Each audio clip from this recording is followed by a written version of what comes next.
Welcome back, everyone. We did unfortunately have a slight technical issue on our end, so we do apologize, but we are back better than ever. And Jag, if you want to know, we spoke about it earlier.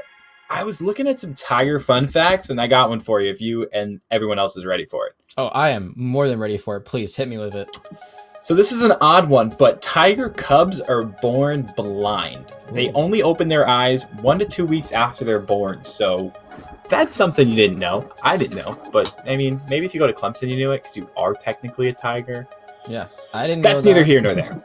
So, but I mean, we're just dropping some knowledge on you, and like we said, we had some technical difficulties, but we are back here for what could be the last map of this series. And we were talking about it a little bit before. We had that unfortunate technical issue where I was talking about the teleporters with Bind, which is our second map. So I think we're just going to jump into that really quickly before this map actually does start. But basically, there is no mid like there was in Ascent. Teleporters help you get around, so you can go from A to B in very quick time. However, it does make a lot of noise, so it's not exactly the most quiet way to get around. But if we do see Astra come out again, perhaps putting down that wall will completely cut out noise from happening, and then you can teleport without anyone knowing. It is a possible idea. We've already seen how powerful that ultimate can be at certain points. Yeah, and we saw Blake and Bake, like you said, in that 2v1 situation on Split, almost clutch up thanks to that Cosmic Divide, but unable to make it happen. And if you're just joining us for the first time, give you a quick recap. Clemson was able to take map number 1, which was Ascent, by a score of 13-2. So, Jag, for the viewers, you know, what can Limestone really do here to possibly, you know, maybe get a couple more rounds or even potentially win this map? So I think the biggest thing is maybe, as much as I was just hyping up Astra, and as fun as she is to watch, maybe get rid of her and go to something you're a bit more comfortable with. She is a very new character. She's a new agent. People are still learning her, and it's not exactly sure. No one's quite sure where she's best. We're still trying to figure that out. So maybe go to a more traditional control agent, kind of like a Brimstone or an Omen. The Omen is what we saw from Tigers last time, and it worked out very well for Clemson. I think the other thing, and we harped on this a lot on that first map Ascent, is pace, tempo, being able to play fast when you need to and playing slow when you need to. They were usually playing too slow most of the time. There were, time where there was only 20 seconds on the clock. They had to be running in. They had to just go for those big plays. They had to try to get a spike planted if possible. Instead, they took too long. They got kills, and then they just ran out of time. So you got to really know where you are on a map with time and where, like, all that kind of falls into place. And if you can actually get the job done with that amount of time. A lot of time they could not do it. And I think the other big thing is making sure that you have an IGL that's clearly laying out plans. Because the thing about Valorant is even when that person dies in game, they can still talk, they can still tell you what to do, they can still kind of like tell you where to be on the map, because they can still do pins, or pings, that's the word I'm looking for. They can still ping out certain locations on the map. So make sure that your IGL is still staying active no matter when. We do have a side swap going into Bind, as it's going to be this time Limestone on defense first time around, and looks like no Astra, but we could see Yoru coming out from Clemson. There's no way. I think this is just a hover. I would love to see it, and why not? After that last performance, might as well test some things out. I think that's the way to do it. But I also do want to point out that we will have a substitution for the Saints. It's going to be Big J making way for Major Dub. So double duelist comp now coming out for Limestone. This could have some implications. And Jag, Yoru's locked in for Jake on the side of Clemson here. Yeah, Yoru is the second newest agent now that Astra has been out for a while. Yoru came out a few weeks ago. It actually doesn't feel like that long ago. He just has not had much of an impact on the meta. I feel like he's very similar to Jet in terms of, like, you can kind of get around the map with him pretty quickly, but Jet's just better. She's always been really good. His ultimate Dimensional Rift lets him go invisible for just a little bit, lets him kind of run around, but we just don't see him a lot. I mean, he's got flashes. He can create kind of chaos of his fake out ability, which lets him create fake noise. So like when he uses that, like you might just hear like it's someone walking by you, but it's no one. Luckily for us observers and casters, we do not get faked out by that. It'll show little footprints on the ground to show exactly where that ability is going off. But it's really interesting. They're going for a triple duelist setup on the side of the Tigers, which makes a lot of sense because they are an attack first, so they can just kind of run out aggressively, they'll have more firepower, especially with Raze. We see Raze on both sides. Raze, character that can do a lot of damage. I would say does the most damage in the game. She has those blast packs. She has those paint shells. So there's so much explosive damage.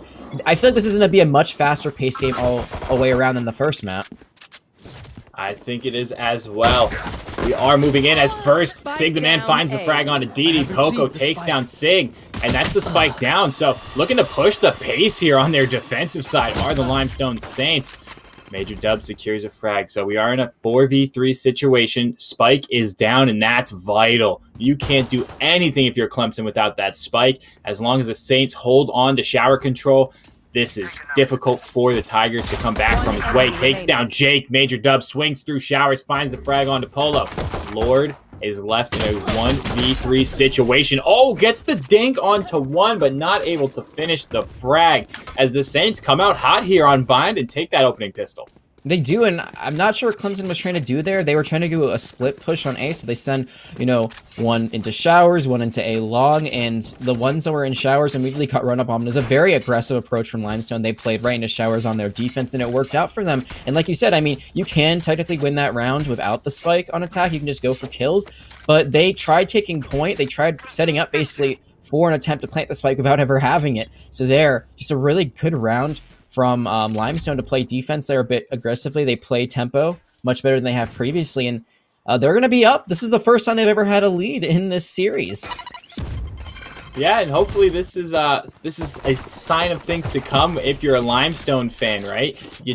We had the technical difficulties. It led to a bit of a break, but it looks like so far the shot stayed hot. Polo gonna blast pack right out of Hookah, straight onto this B site and cause some chaos. Catches Blake and Bake's looking. Frags coming left, right, and center, and it leaves the Saints in a 3v1 situation. Jake not able to find a frag with that Sheriff as Stone Fergie on the Omen gets the final blow of the round. And Jag, like you said earlier, the name of the game right now is pace, and the Saints are controlling it. They are indeed. This is going to be the bonus round for Clemson, so I think they will be able to have a chance to get back here. But, I mean, they committed a little bit to that last round. They bought some Sheriffs. So, as you see, Jake cannot buy, DD cannot buy. So that's a big misplay on their part. I think they thought, oh, we did so well in that first game, the last round, it's a fluke. It is what it is. But now, Limestone has 2 rounds in a row, and I would say, actually, for the most part, their guns are not too bad. You see there are 2 Vandals on the side of Clemson, but other than that, everything's looking pretty good for the Saints, and they're going for a very aggressive play. There was the teleport, so they're all going to be running in as a 5-person squad, and someone just shot at them, so they totally took away where they were. Oh no, this is falling apart right now for Clemson. It certainly is the Saints, like we said, pushing that pace, retrieving some Vandals. They just played their defensive side like it was attack. If they had done this on Ascent, it would have been a totally different game. I mean, that was what, a 25-second round was just hit the go button from start to finish. They are not playing afraid right now, and I'm wondering if the substitution of putting in Major Dub has kind of enabled them to do that a little bit more now that they're playing that triple duelist strategy. I mean, neither Way or Major Dub has died yet. They're all getting kills. They're actually perfectly lined up 5, 4, 3, 2, 1. I love that. It's just very aesthetically pleasing to me. But more importantly, they are just going in with all the aggression in the world. It's catching out Clemson. You saw there the last person alive had their knife out, had no way to really fight that. Didn't realize there'd be someone there as they try to go through U-Haul, and now we'll see again if it comes out. Again, like Limestone, they've got 3 rounds and they have the guns they need, but Blake and Bake's gonna be falling very low early on. Yeah, Blake and Bake gets tagged there, 5 HP left, so they're gonna have to play safe, play smart. And I have to say, I like that heat check from the Saints that last round. You know that the Tigers aren't going to have the greatest weaponry. Your economy's bolstering. Why not? Full send. Oh, as we get the B hit here, there's going to be players dropping onto site from Hookah. Lear goes out. Spike makes its way onto the site. Lord of the Dawn going to find one tag onto Way. The players from the Saints need to rotate, and they need to rotate fast. Looks like one took the teleporter, so that's going to be a long flank to get here, but look at the positioning. Stone Fergie's only got 4 bullets left. They have to reload as Big comes through and it gets 2. 1v1. Mano y mano. Stone Fergie v Jake. Sends out the fake steps. Curveball goes out. Doesn't find a blind just yet. Stone Fergie, if you're thinking what I'm thinking, just go for the stick. Stick it. You have the positioning. Stick the defuse. Jake, I don't know if they're going to think to check. They do not. Stone Fergie can't find him. They know there's a player in the elbow. Neither player knows where the enemy is. as Jake able to clutch up and go huge for the Tigers. Get their first round on the board, and this Yoru's paid off so far. Yeah, that round it definitely paid off. The fake out, I think, did actually catch out Stone Fergie a little bit off guard, who currently is the top fragger in the lobby. But the biggest thing there was that it was a gun differential. We saw that Stone Fergie, they picked up the Guardian, but they did not have a Vandal, even though there were a few lying around. They go for the defuse, and I like it. Get it halfway and then stand up. But they're only looking linear. They're looking towards the defender side spawn. They were not looking towards the corner, which is surprising because I'm pretty sure that's where they were last sighted. So they kind of lost track of where that Yoru was. Because of that, even though they were able to get into that gunfight, they lost it. But oh, the operator is online for Blake and Bakes, and this is great. They got the Jet. We talked about this before. Jet's the best character for this operator. It certainly is as the Roomba goes out. Oh, and Blake and Bakes through the smoke takes off Coco. Deletes them from the server. Sig the man gonna find the frag into showers. 5v2. Blake and Bakes take a bow. Almost all but securing that round. The spike is down on a short. Holding this U-Haul angle, Blake and Bakes looking to find a second one. They started off the round looking to put the nail in the coffin here. As Polo's going to be pushed out by that paint can. Blake and Bakes finds the frag, and that's great team play there from the Saints. Jake, 1v5. Can they ruin the flawless round? We will have to see, but you have full shields. You have the Vandal. This may be one of those times where you haul off, call the save, and just take the hero Vandal into next round. Let your teammates either force up or play around you. I think the best thing you do is take the operator offline, kill the Jet, and then just take it for yourself and maybe throw it off the map. Where they're playing right now, they got the perfect angle on U-Haul, and if they try to go into this, they're almost certainly going to die. And it's not even the operator. It's going to be a Vandal coming out from Sig the Man. It's a flawless round once again. And, you know, we talked about how Limestone on Ascent, they were making plays like that. They didn't really have to force. They could just go for the save, but now the tide has kind of been turned. We're seeing it come out from the other way. The Clemson, they're playing not the same game they were before.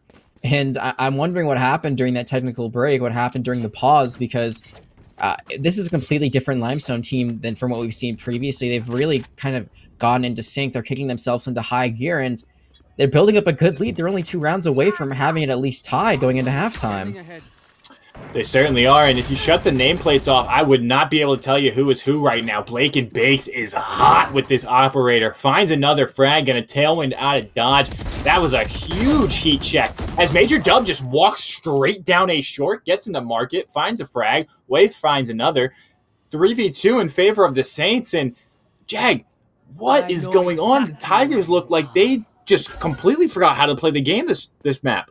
Yeah, they are not looking so great right now. They do use the neural theft to figure out where everyone is. They are going to try to go to A, but immediately a great Omen teleport from Stone Fergie, and now it is just that lone safer. I think the play there just use the neural theft, try to get them to go elsewhere. You know, they'll try to run towards the point that there's less people on, but that's exactly what happened. They go towards A because there's less people defending it, and it's the operator that once again shuts everything down. Blake and Bakes has come alive here on the Jet, on the op. There's nothing that can stop them right now. And Clemson, they have good ultimates. They've got 4 after only using 1, but the Saints, they've got a lot to use too, especially that lockdown. That lockdown, I think, is probably the best ultimate online, at least at the time being. Maybe Clemson could try to use the showstopper, that rocket launcher from Raze, to try to get 1 or 2 picks early on, but they are reeling. This is not what we expected at all. It certainly isn't. Blake and Bakes right now is the player to watch. They've got the zoom banger, as I like to call the operator, and cannot miss. It looks like the Tigers are trying to avoid running into Blake and Bakes at all costs as they are making their way on to be short. Last round, Blake and Bakes was peaked hookah, if I'm not mistaken. So they're rotating this operator all around the map. Sig the man's going to get forced off of sight and gets popped. This is a full-on execute coming in from the Tigers. All 5 players are on site. Spike goes down.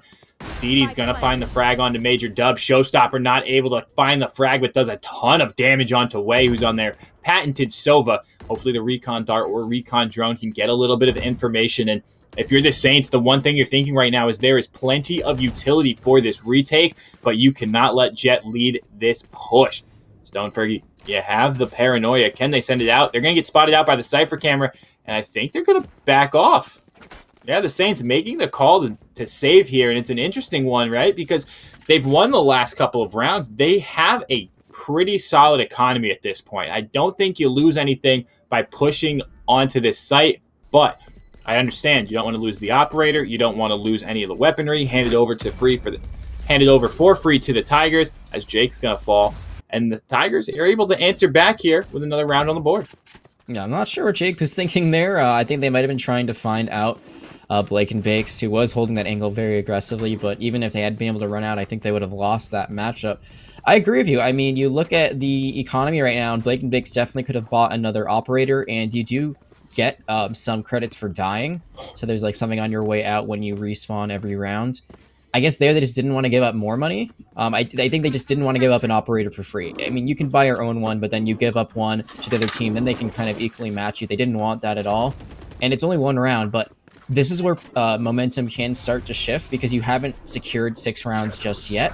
So as ridiculous as it might sound based on how Clemson has played so far, it could end up being a 7-5 going in the Tigers' direction, and Major Dub pulls out the showstopper, but the show is stopped.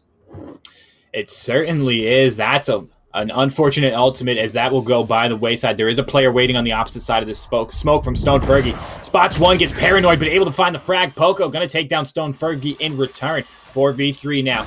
Saints looking to slow things down. There is a player up here in heaven. They do have the recon dart. This recon dart needs to find something. What the dimensional drift going to come out, and Yoru is just going to run around, unable to be seen, unable to be heard. If you're thinking, hey, why isn't Wei shooting?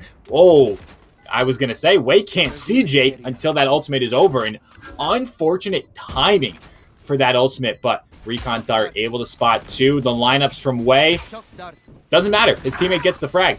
2v2 situation. Poco able to find one. Polo finds the other. I think even if Wei gets out of this situation, there is not a world where they can get the spike defused in time as the Tigers are on the hunt and they're looking to come back from this deficit that they're in. 2 rounds in a row, Jake dies in a very unfortunate way. I think they kind of mistimed when their ultimate would end because you don't choose when you come out of invisibility. It just kind of happens. I believe it's 9 seconds is what you get to run around.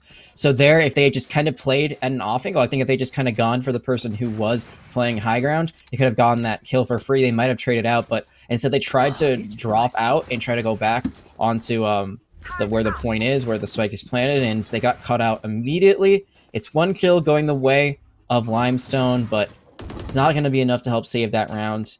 They have ultimates, though. That's the big thing for Live. So they still have the Blaze Storm. They still have the Omen Teleport. They just got the Hunter's Fury, too. I believe they got that from an Ult Orb. So there's a lot right now for the Saints to have on this defense. They were playing very aggressively earlier on. Now they've kind of slowed it down a bit, and I think that might have been a mistake. I think this is when the Clemson's starting to come back just a tiny bit.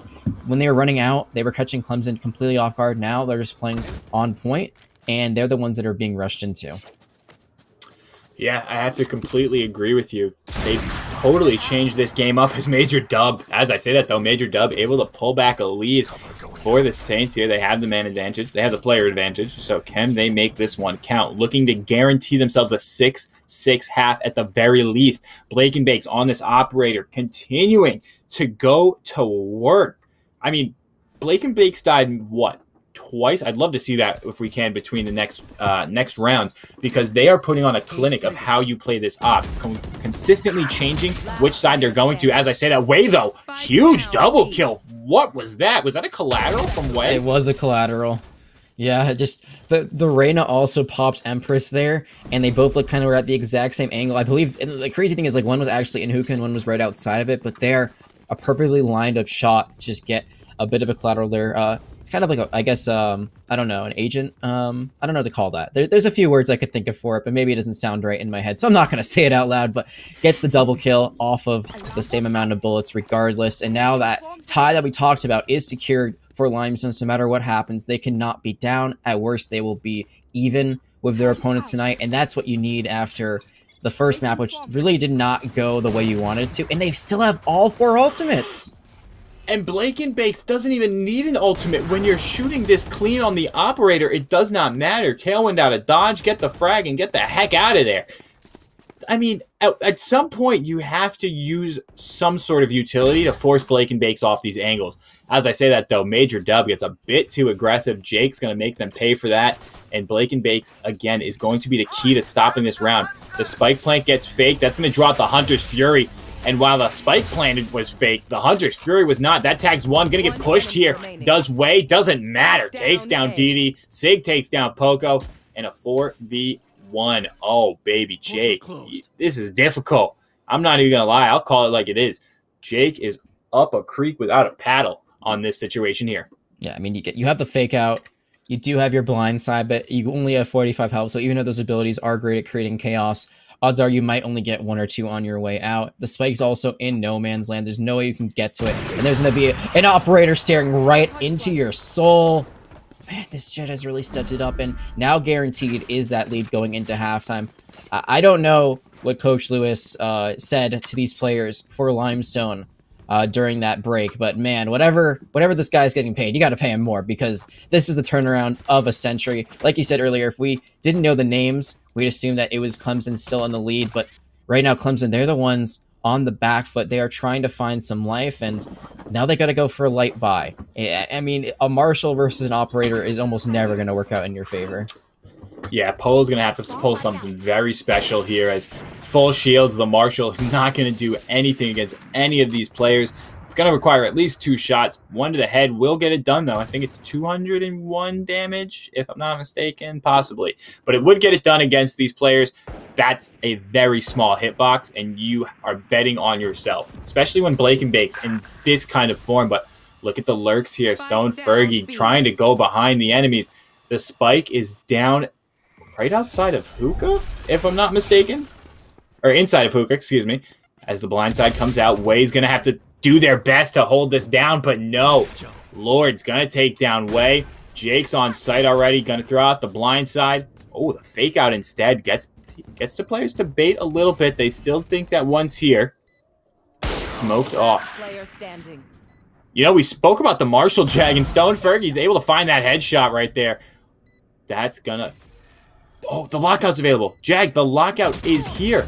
If Sigma Man wants to do something, pop the lockout. It's a 1v3, but the Thrifty comes through for the side of the Tigers, and they're not playing around anymore. I would say if it was a 1v2, then maybe you risk the lockdown there. But in that scenario, 1v3, even if you've got the better gun, it's not worth it. I think at that point, it's just a save. You already have the guaranteed lead. You don't need to give over more. But they try to run in, they try to make a hero play. It does not work out. The biggest thing is you still have the lockdown for this tournament. I think is really, really important. We have not seen the lockdown come out in a while, and I feel like it's harder to use it on defense than it is an attack. As an attack, you can clear out a point. Defense, once the spike is planted, then you can go for the counter retake. But it depends on how many people are still alive for your team. Because if it's just you running in like that, it's going to be very difficult. Even if you do get the clear, immediately you can have the other team will recontest once the lockdown has gone off and hasn't locked anyone down. But we'll see what happens. Alt economy is a little bit better for the Tigers, just a little bit. What is this round? Both teams are 2 ships passing in the night. Defender's gonna use Killjoy lockdown, but there's plenty of space there back site to escape it. Not gonna get done just yet. Spike gets planted. Ray's gonna double satchel away from anything. Yoru, that's gonna be Jake who gets tagged. There's one player taken down. Polo not able to, or Polo's able to get the frag. Didi gets one. 3v3. Jake was locked down, if I'm not mistaken. They were detained. Stone Fergie, there's just trades coming in all across the world. It's going to be Way v Lord. Can Way get it done? Going to tap that spike here. Stick it halfway. Pros don't fake. Way, stick the whole thing. Stick the whole thing, but no. The wall bang comes through from Lord. 7-5 half. Not too shabby for the Tigers after those, what, 6 straight? Excuse me, after the 5-1 that we saw earlier in this map. Yeah, most they've won so far is 3 rounds in a row, but still gives them a 2-round lead going into this halftime. So pretty dang good compared to what we saw from them on Ascent. This is the best they've done so far. This is a lead, but they got to make sure they keep it up on the attack. Attack is where they really struggled last time around on the last map. Tigers, they looked really clean when they were able to go for their own defense. This is, you know, it's not over till it's over. This is the lowest lead you can have going into halftime, and it looks like Clemson really was starting to pick up some momentum at the very end. I actually really like the play from Way, just to go for the defuse there, because you've got low health. The Empress is still online. You can't really win that gunfight. Just it was caught out. And they realized, hey, they're just going to go for the full defuse. They're going to stick the defuse instead of trying to bait them out. And sometimes you try to go for those cheeky plays, but you end up being the one who's caught out, just like Jake is after trading. Yeah, and the Cypher nerd cam high up in the sky from Poco. That's a very beautiful nerd cam. I'm not going to lie to you right there, but it does get taken out by Way. There's one player waiting outside of the teleporter for the Saints. I wonder if they're anticipating something here, but there's still plenty of time to rotate off. We have 1 minute left, 1 minute 5 seconds left. Remember, it takes, I believe, 4.5 to get the spike down as Way just turns onto Poco, able to make them pay for that one. There's 2 players left here on site. Lord going to take down Way, and the Saints are looking to commit. They're going to right clicks come through, not finding a thing. Roomba goes out, gets 1. Lord going to get a 3K on the round and close this one up. 7-6 pistol in favor of the Tigers, and that means they are going to control the economy moving into this next round. Jag, we spoke about it last time. The economy is the name of the game in these first 2-3 rounds. If you have the weapon advantage, it's very difficult for the enemy team to win. Yeah, and this should be the tie guaranteed, almost guaranteed. I mean, you're walking all classics for Saints, so obviously you're just trying to go for a full bonus round. You don't want to risk it. We saw what happened to Clemson last time. They tried to buy on this map after losing the pistol round, and it ended up wrecking their economy, which is a big part of why they are probably in such a big hole. That and the fact that the Saints were just playing really aggressively from the beginning on their defense. But with this is going to be a round that they're probably going to have to lose unless they can find some amazing plays. I mean, the classic can work out like a shotgun. If you use the right click, the alternate fire, it fires 3 rounds in a burst, and it can immediately take someone down, especially if they don't have full shields. So it's not necessarily over for the Saints. It's not necessarily guaranteed that this will be a tied-up game after this, but it's looking very likely that way, especially with how slow we're seeing the play, and they're going to put the spike behind. I was thinking that maybe they try to go for a split push, but no, it looks like they want to commit to A still. Yeah, this is an interesting decision here from the Saints. We've seen this slow pace from them before, and it hasn't worked out just yet. But when they go fast, it's effective. Blake and Bake's going to grab that ulti orb, and I mean, if you try and rotate now, look where Jake's positioning is on the Yoru on this mini-map. He's pinching in so quick with that Spectre. Oh, Jake. Gonna dimensional drift out of there. So they're going to try and find this player. It's going to be Blake and Bakes rotating out of shower. It looks like the spike is on its way back to B. So this could be a spike plan here. Yoru doesn't see Blake and Bakes on the jet. Yeah, they almost cross paths. Now you see actually in the mini-map that Blake and Bakes might know some, and they look at each other, but I don't know how that fight's going to end. There's still a fight going on right now. The spike has very little time to be planted, but it is. It certainly is as one goes down. That's going to be Sig falling. Polo falls, and Jet is with a classic. This is almost impossible. 12 HP, doesn't matter. Blake and Bake's going to fall. Tigers securing that tied round 7-7. And, you know, Jag, we've talked about it time and time again. The detriment of this Saints team is it's got to be the pace. On their defensive half, when they pushed the pace and they ran it down, they looked much more comfortable. They looked like a much more composed team. And they were winning rounds, right? Ever since they've swapped sides, granted, it's only been 2 rounds, but when they try to slow the pace down, it doesn't look like things are working in their favor. Yeah, and the argument for, that is, oh, we don't have as good of weapons, so maybe if we play a bit more patiently, we can, catch them off guard. I say do the opposite. If you've got the classic, just run in. You're not losing anything. There's nothing, that you're really giving up if you just immediately, lose that round quickly. And then I think if you go with that aggression, it's actually giving you a better chance to possibly win. But this is a bonus round, so this could be a chance for them to retake the lead. Bucky Lurt versus Vandal looking right at each other. It's going to be a trade. Yeah, big trade there. As Way takes down DD, and Blake and Bake's going to fall as well. It looks like there was some damage done to the raids of the Tigers. That's going to be Polo falling below half HP, so they're going to be about 30, 32 if I were to take an educated guess here. So right now, I'd say advantage Saints. But again, this slow pace, this cipher on the side of the Tigers, that's what they're built for. They want to play it slow. Jake certainly does not, as they decide to peek and get tagged. That pulls the rotation, but these teleports are going to pull the rotations right back. Wei stops, grabs the ulti orb. No ultimates online for either team, so this is going to come down to utility usage and pure gun skill. The peek from Lord, not able to get anything done but some damage. Does not find a frag. Polo finds two, though.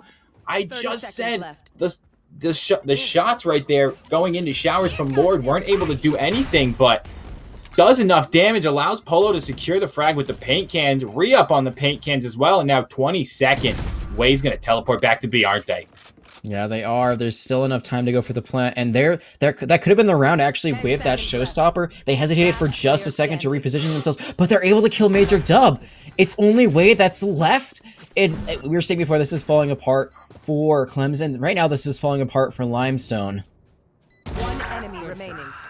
As Wei takes down Poco, gonna try and use this recon dart to find something, does not. Spike's gonna get diffused. Polo, don't stick this. Oh, Polo! Marco is found because Wei takes them down, gets the Saints the upper hand back. 8-7 lead in favor of the Saints, and that's a huge, huge round from Wei right there. And there, Clemson, they were caught looking at the exact same angle. Both of them were looking behind. They were looking into Hookah. They were looking into B-Long. They were not looking at the rest of the point, and because of that, because they didn't clear it out, they ended up losing that round. And again, that could have been won right there by Polo. If they had just pulled the trigger, if they had just gone for the showstopper, it would have been an instant double kill. Instead, they wait. It gives time for the Saints to clear out, and once again, Limestone, they have a lead, but it's a lot slimmer than it was previously. It certainly is, but hey, if you're a team of momentum, you have to try and swing it back in your favor at some point. Wei gonna use that recon dart to find one, but as we say that, Didi goes off with this Judge, trying to play Jury and Executioner, gonna upgrade to the Vandal and try to vandalize some of these faces from the Saints. 4v3 in favor, 3v3 now, all tied up as Major Dub finds the frag onto Jake. Only ultimate that's online is the lockdown here from Wei. So they are, if the Saints are able to get the spike down, play off site, let Wei use that Hunter's Fury and just tap away on the bomb. Didi gets baited and just destroyed there. I believe that was Major Dub on that kill. So a 3v2 situation, and with the Tigers playing a split defense here, one player on A, one player on B, it's going to be a difficult hold for Lord. Yeah, now they know exactly where Lord is. The drone didn't hit the marker, so they know that they were going to be in U-Haul, but it's a great leer, and they're able to just wraith out of it. Yeah, Dismiss goes away, tries to shoot the leer, does Wei, doesn't matter, finds one. Poco, though, finds two. And last time I checked, 2 greater than 1, we're all tied up at 8. We are once again. That was a round that the Saints really needed to win to maintain their lead. Sure, they have ultimates, but how is their economy looking? Not so good. It is not looking so good, Speezy. Unfortunately for them, that was kind of their all-in round last time. Now they're going to have to go for a light buy. Clemson, they're going to have to trim some corners some places. As you see, there's going to be a Marshall, there's going to be a Judge, but overall they are looking much better. And I think, honestly, this could be a case where you just pop all 4 ultimates and you try to win thrifty. Because you do that and you can take those Vandals back, and then the people that don't get the Vandals, they can buy for themselves next round.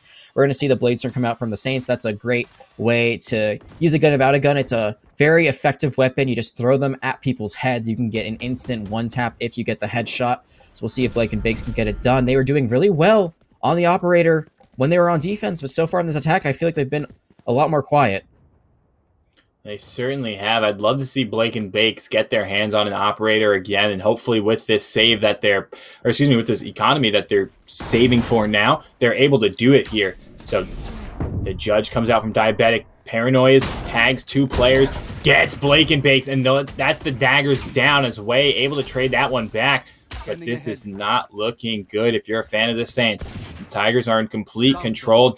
That was a huge fake out from Jake, and Wei got baited hard on that. That's a great use of that ability, and I'm in favor of it. Yeah, I mean, Jake was kind of caught really out of position. They tried to go for the port, but there they used the fake out. They're able to rotate back to their team, and Major Dub's trying to find something with this showstopper, but everyone's basically cleared out. It's not going to find any value, but the spike will be planted, and the lock-in is going to be used. This is going to clear the point out for a little bit longer. There is a Cypher that could just try to rotate to the back, and it looks like they'll be able to get out of that side lane just in time. So 2 ultimates that were used right there from the Saints. They still have 2 more. They have Thunder's Fury. We talked about how valuable that can be. We certainly have, as the Tigers look to make their way onto site. Reyna's got that Empress. Lords finds the kill and immediately devours out of there. Gonna heal back up to full. We have this paranoia coming in that they are waiting to throw. Reyna's Empress doesn't care about your paranoia. This is what we're talking about. Hunter's Fury trying to buy some time to keep that spike alive. Oh, if they stick this, that could be it. Jake gets the defuse. Oh, excuse me. Jake doesn't get the defuse. And Way clutches thanks to that Hunter's Fury. Jag, what? Yeah, just perfectly timed ultimate there. It doesn't get any kills. It doesn't need to. They just don't stick the spike. I think there what you got to do is you got to go for halfway, then immediately get off of it, and then go for, and then have someone else use it, especially if they have full health there. You have someone stick it. They get 2-tapped. They're done. But you get, even if they die defusing it, as long as they get to halfway, you win that there. Everyone gets off of it. Time runs out. And somehow, some way, Limestone does take that round. These things are so close. And we talked about Blake and Bake's back on the operator. Well, you're getting your wish here, Speezy. Oh, yeah. Show it to me. Show me the Zoom Banger. Diabetic Daddy finds the Zoom Banger. Blake and Bakes tries to find it again, and Sig makes the play. Playing bodyguard right there for Blake and Bake. I mean, at this point, this is the Blake and Bake's the win condition. As long as Blake and Bake has the operator, Limestone looks good. And look at this. This is the change of pace, right? They've peaked. Short, got information. Blake and Bakes gets their head torn off, though, by Lord, though. Hopefully, they're able to retrieve that operator because if the Tigers are able to get their hands on that, that's a 5,000 credit investment, and that's not cheap. So if I'm Clemson right here, I think about going to grab that operator and then just leaving. Save your credit, full armor. That's a $6,000 come up if you're the side of the Tigers. Sure, you go down 10-8, but the boomstick, the Zoom Banger, the operator, whatever you want to call it, that can change a game single-handedly.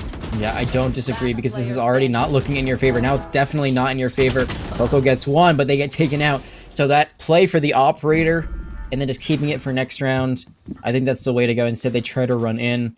Now, Clemson realistically are looking to be in a world of hurt. They can't really buy. You're going to see that only Poco and Polo can. Everyone else, I mean, Jake can as well, but Lord and DD, they cannot buy here. So it's going to be a very difficult round for them to win.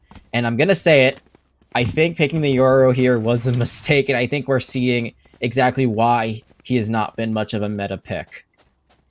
Yeah, I have to agree with you. The other thing that I want to bring up, though, is if you look at the team comp and who's playing what, it is a total switch-up from Clemson. Yeah. Last time we had Lord was playing the Cypher, now moving on to a Duelist in the Raised. Polo was on Sova, the Initiator, now, again, playing a Duelist on the on Raised.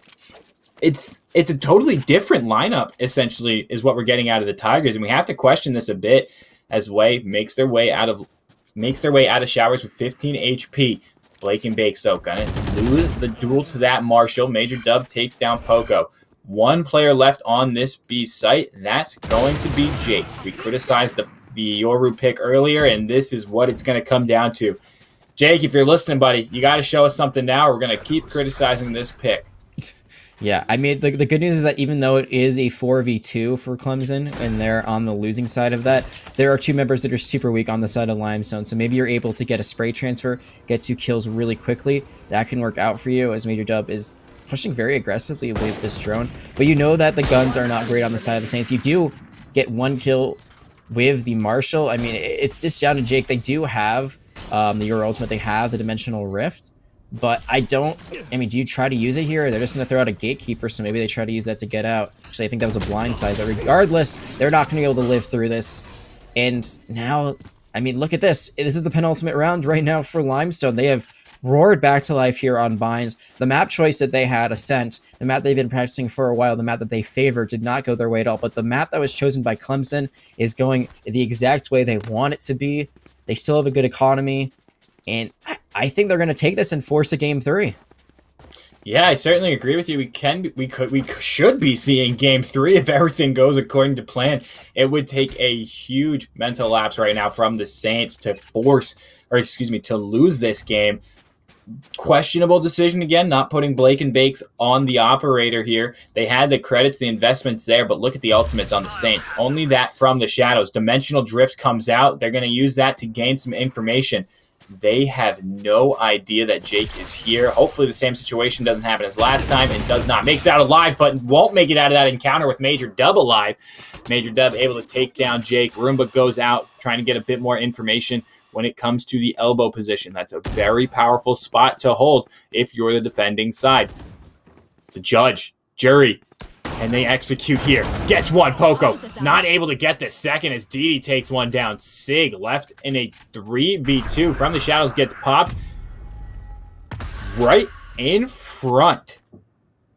I mean, that's just unfortunate right there as you're trying to rotate with that from the shadows. You go right in front of the enemy team Omen. So just going to cancel that as one player, Sig, falls. The Tigers looking to pull this one back. Or should we say claw this one back, if you will, Jag? Yeah, I think claw this one back is a good pun. And with the Omen teleport ultimate, I mean, like, sure, it immediately gets broken, but it lets you know exactly where Stone Fergie is, and then the rest of the team, they can run in. Before we saw an attempt with a Guardian that did not work out against the Vandal. This time, Polo hits the shots, and they're still alive. This is still very winnable for Clemson, especially if they're able to win 2 more rounds and tie things up once again. They dwindle down the economy of the Saints, who still should be able to buy for another few rounds. We get into possible overtime scenarios, right? We mentioned this very briefly on Ascent because the score was very one-sided. But once you get to 12-12, it's not just a one-round to victory. You have to win 2 in a row, and every round you swap sides. So you go from attack to defense. You got to win on both sides to actually put away the victory. And I've seen overtimes that can go on forever. So especially when 2 teams are playing each other very close, it could just never end. So we'll see if we actually get to that position. But with the fact that Clemson's able to win that round, the fact they're able to buy and that they have ultimates, they're not looking too bad, but it's going to be Major Dub using the first ultimate here in this round. Yeah, Major Dub pops the showstopper. We've seen this story before. Gonna fall to Lord right there as Way. Gonna use this. Oh, Didi finds a double kill, Short A. That's huge. That's the spike down. That's control of the Tigers.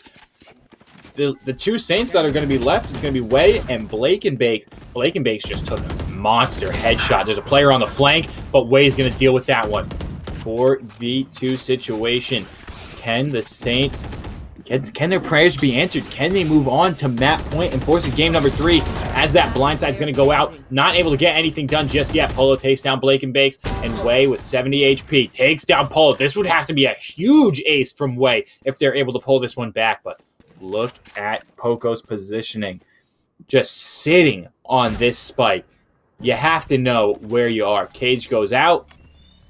Gonna recon dart the spike. Oh, that's a huge brain play from Poco as the recon dart goes out. Poco pushes through the Cypher cage. Doesn't make any noise when your team or you go through it, but will make noise when the enemy goes through it. And keeping the Tigers' hopes and dreams alive. That's a huge play from Poco. It is indeed, and it wasn't needed. Like, Poco makes a big play like you just said, but if they had just been patient, they could have won that round pretty flawlessly. They didn't even need to get those last 2 kills. Instead, they try to push it. They try to go into showers, and time again, they just kept falling. They tried to go on a flank, didn't work. They tried to push in with flashes, didn't work. So I gotta say, like, Clemson, like, they do win that round. They keep things very close, but they've just been a bit more patient. Would have worked out a lot better. They do have an operator, though. This is the first time I think we've really seen it from them on the defense.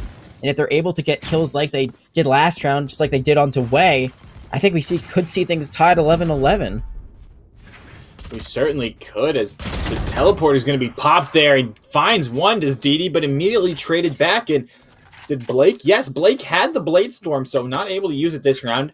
Taking a look at the ultimate economy, we have 3 ultimates for the Tigers: Neural Theft, Showstopper, as well as the Empress. And if you're the Saints, you're working with a lockdown from the shadows. Not anymore. It's just going to be a lockdown. But this next round is going to have so many ultimates used depending on what happens here. If the Tigers are able to stay patient, they are not. Showstopper gets popped. They're going to see if they can find one. Turnaround 360, no scope, nothing from Polo. Just a whole bunch of damage. Poco's going to come flying through that hookah window and able to find the final frag on the Major Dub. But it's going to be Sig the man, Mr. 305 themselves, trying to pull this one back for the Saints. Can they pull this on to map point.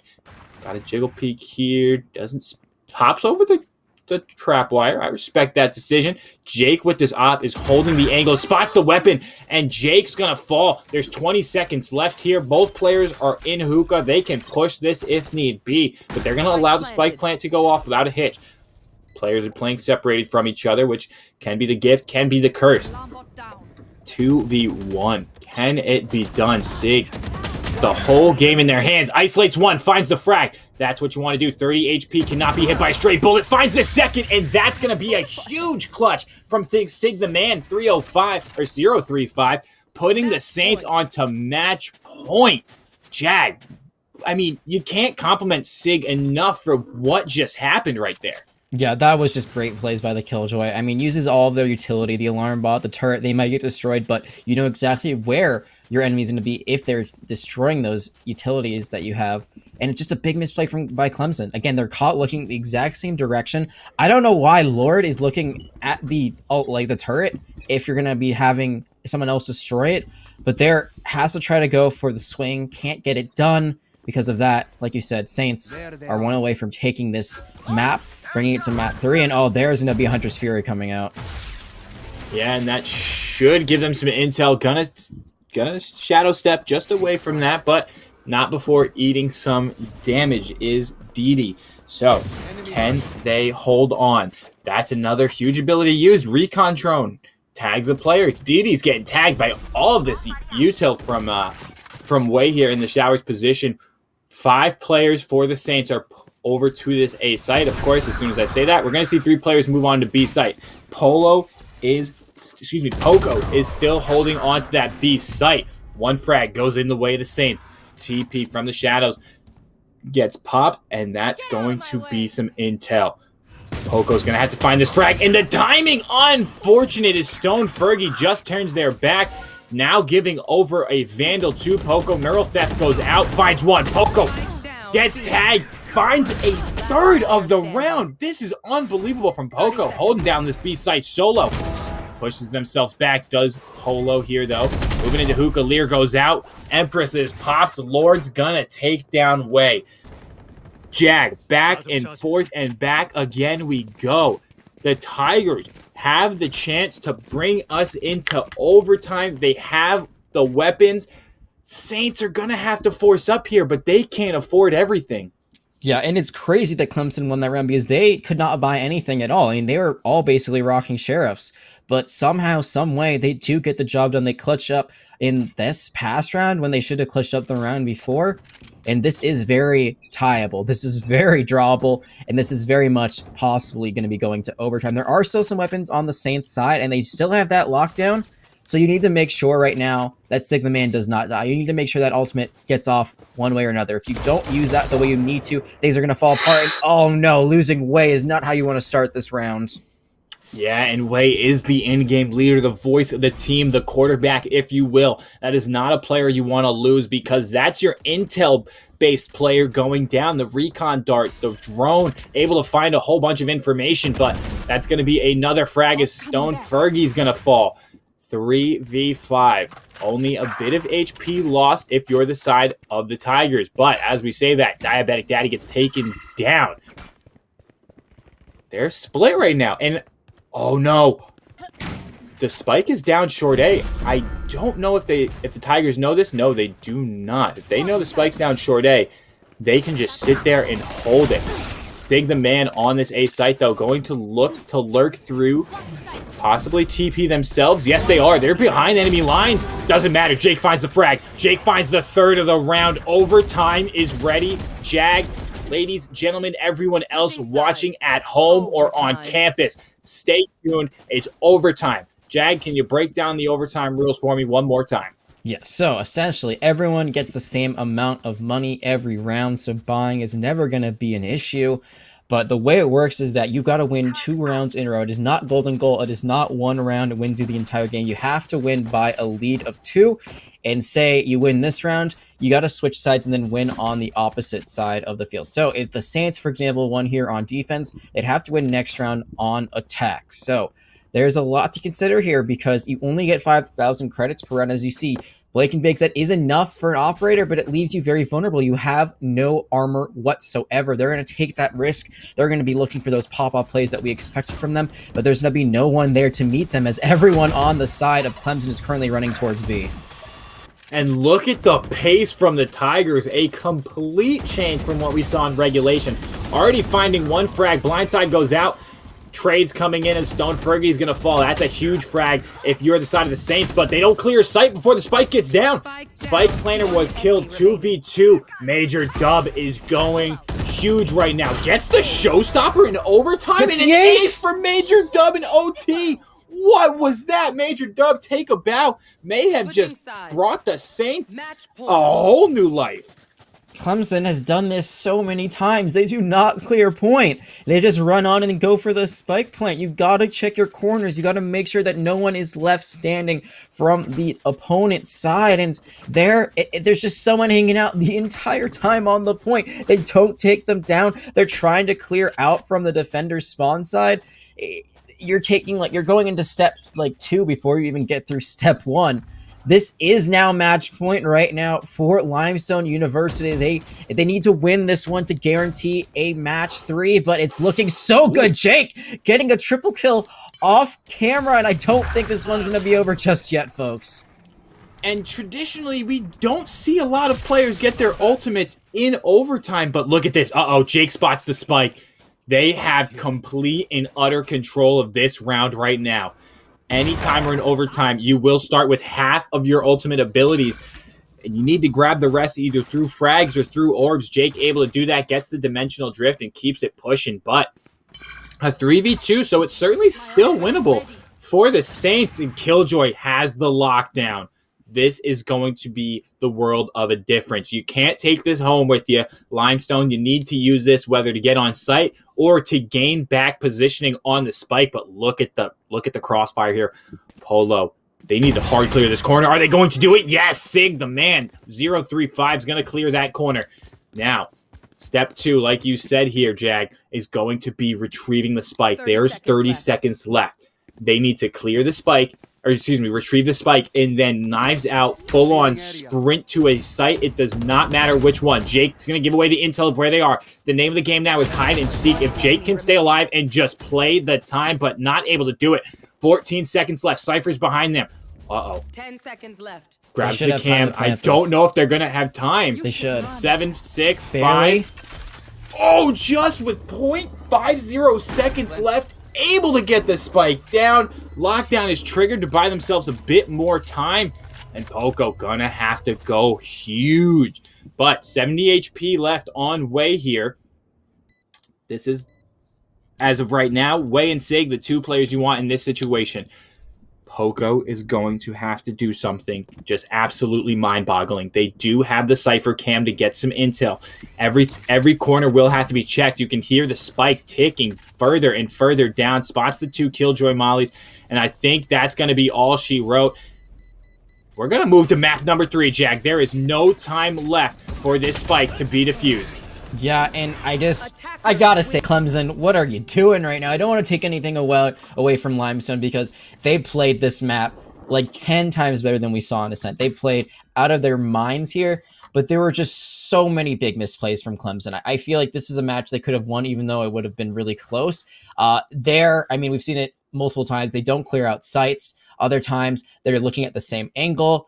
And why are you chasing kills when the spike is down? You had a 4v2 advantage, and instead you're walking out one by one right into the enemy's crosshairs. So there are just so many big misplays from Clemson. It's going to be Limestone forcing a map 3, and if they play like they did there and Clemson plays like they did there, I think Limestone University will walk away with this W. I certainly have to agree with you, Jag. Just want to remind everyone we are going to be going on to Split as map number 3. Let me take a look here at my notes. Limestone's going to start on defense first, and Split, a map that was known to be very defensive-sided. Was known to be very defensive-sided. Has kind of had some tweaks and some minor changes, and now it kind of is a bit closer to 50.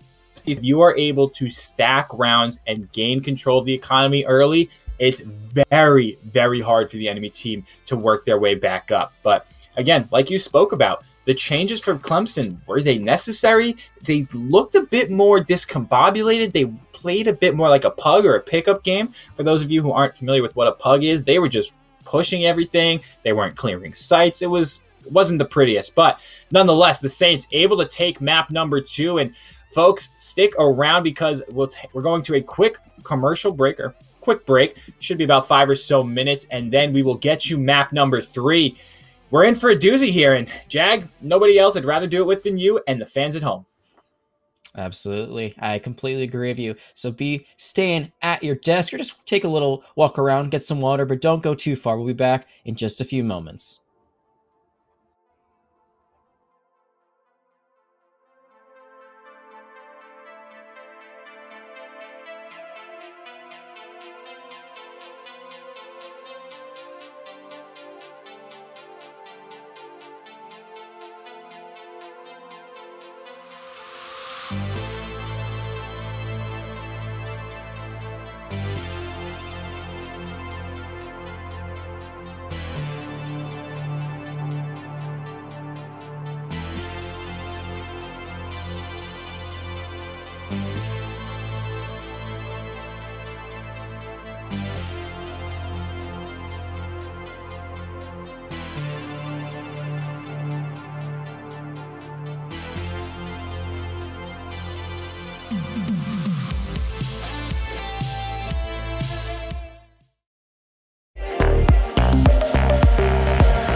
Welcome back, everybody, as we are making our way into map number 3.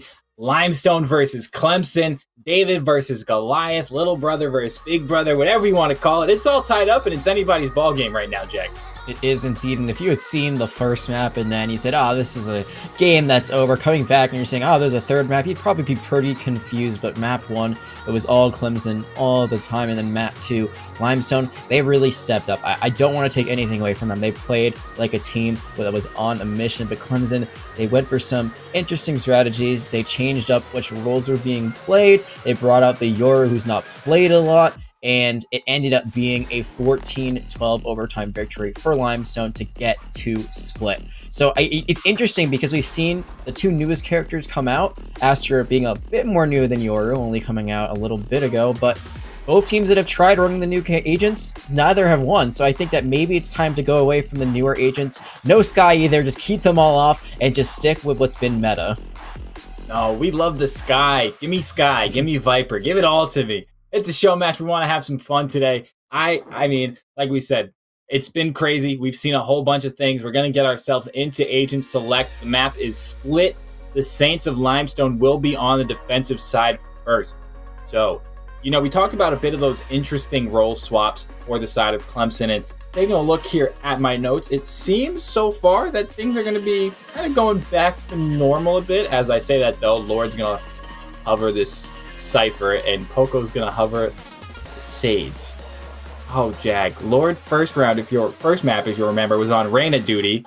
Poco was on Jet duty. So they are trying to flex their agent pools a bit, and I understand now more than ever it's a time to kind of experiment. The game's in an awkward spot as a whole. You know, there's no real dominating meta, no triple duelist, no quad duelist. Could run 5, but they're still trying to play around with that and see who's got the largest agent pool. So we will be seeing pretty straightforward comps. No new agents, no new tech, if you will. So it's going to be straightforward. Saints v Tigers, split all the marbles right here, right now. And if you're a student or a faculty member or a fan of Limestone in general, we know it's your homecoming weekend. We hope you have a great homecoming weekend. Hopefully this game right here can start us off in a positive way. Yeah, I mean, that's what they want, right? That's what you're hoping for.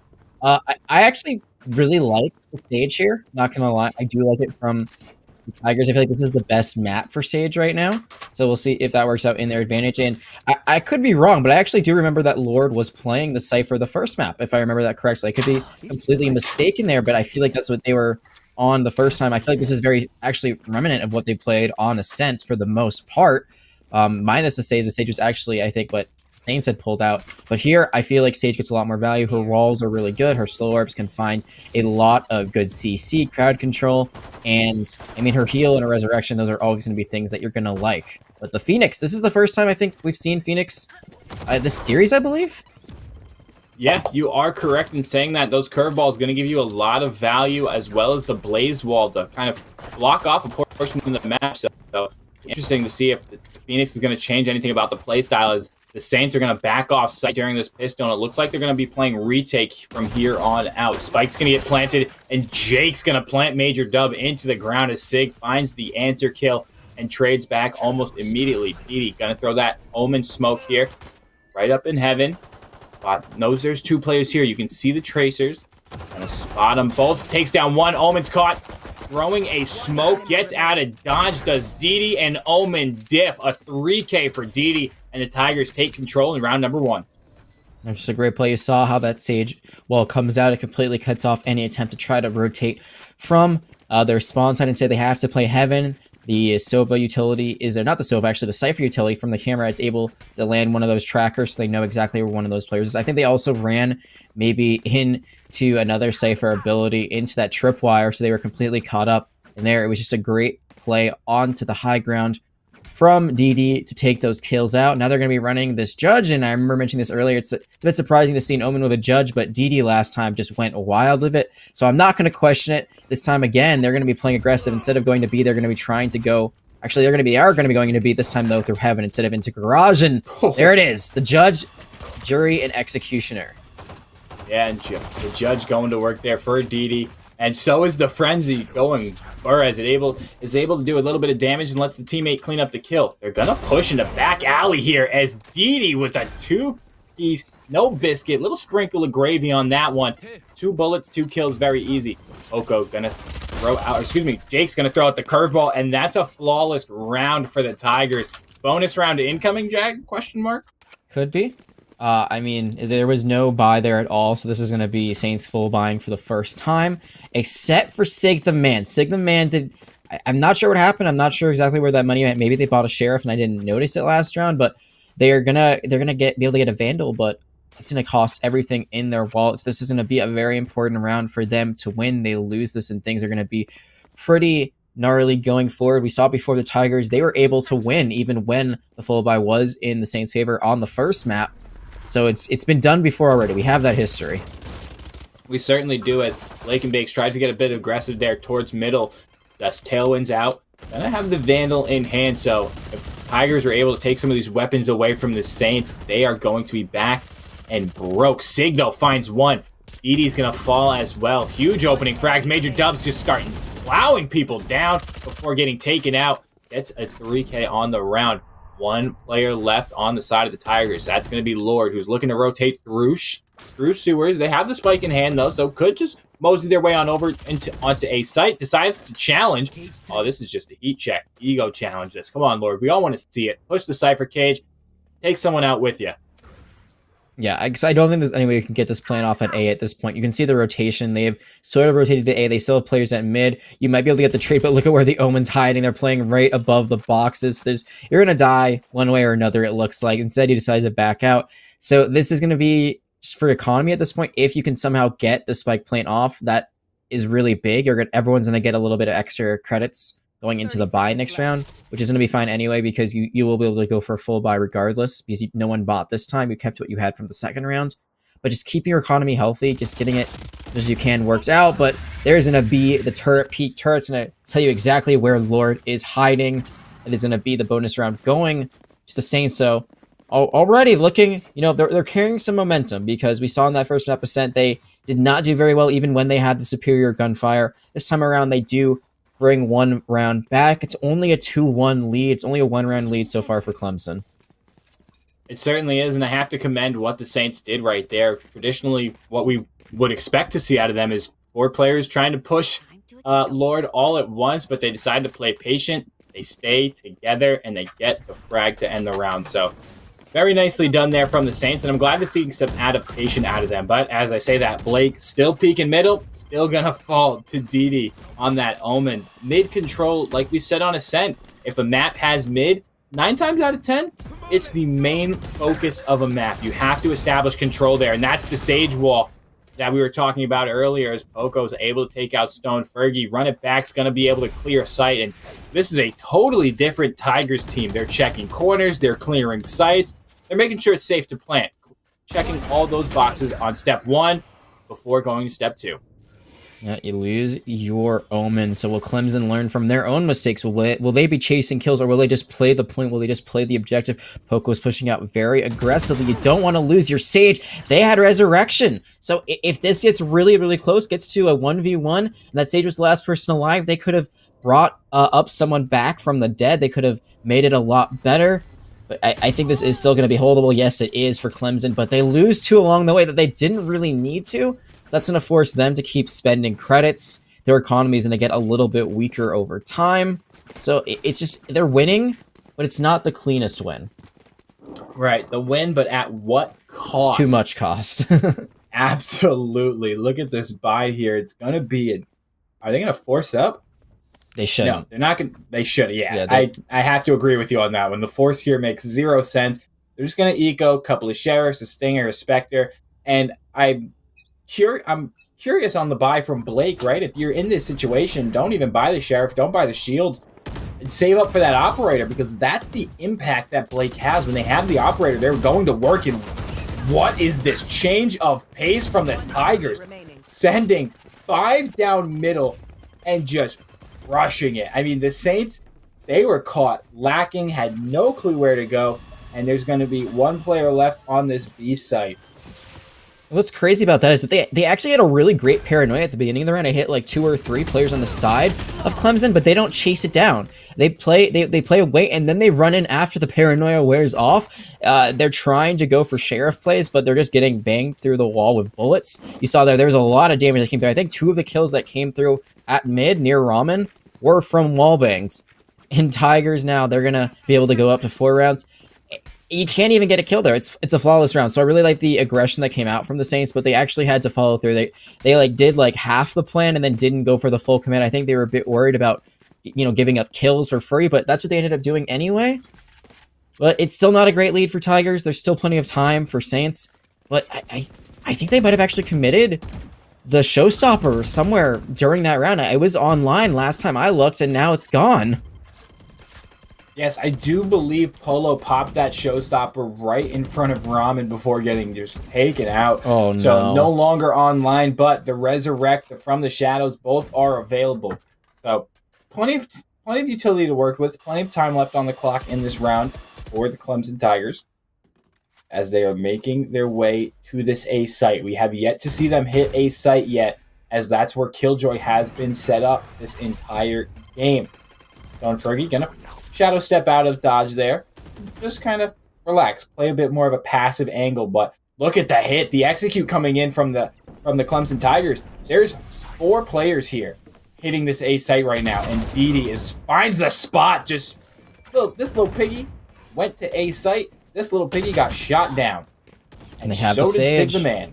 They have the Sage, they get the heal orb, they still have the res even if they had fallen in that engagement. This is looking so good for Clemson, and I was going to say, you know what, that makes it even worse for what happened last round is that they got a great paranoia and they could have just used the showstopper, gotten 2 or 3 kills off of it.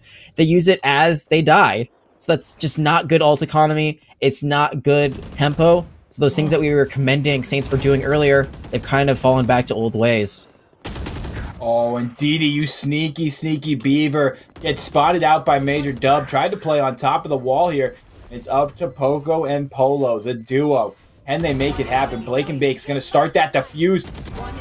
The res comes through, but Blake and Bakes is not off this defuse. Going to stick it and going to secure the round for the Saints. That is questionable from the Clemson Tigers. Yeah, and speaking of old ways, they're not playing point at all. I don't know why they're holding Heaven.